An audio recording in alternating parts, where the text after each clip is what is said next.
সব মেয়েদের কাছে ফুচকা যেন একটু বেশি প্রিয়, তাই না? কখন যে হুট করে মন খেতে চায় তার কোনো ঠিক নেই। প্রথমে এই যে ছোট্ট ফুচকার আয়োজনটি দেখানো হলো, মাত্র 20 মিনিটে এটা আমরা রেডি করেছি।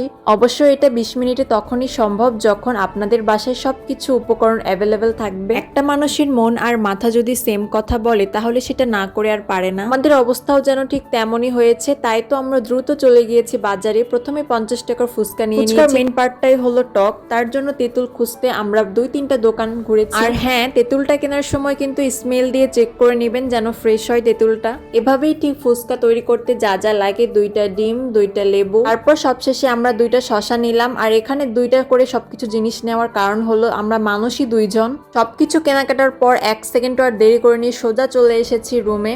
এসেই প্রথম কাজ হলো ডিম আর আলুটা সিদ্ধ করতে দেওয়া, আর অন্যদিকে ফুচকা ভেজে নিচ্ছিলাম। কেন জানি বাসায় বানানো ফুচকা এমনিতেই খাওয়া যায় কোনো কিছু ছাড়াই, খুবই ভালো লাগে। সবকিছুই কিন্তু আমরা 20 মিনিটের মধ্যেই করছি, অবশ্যই বাজার করাটা বাদে।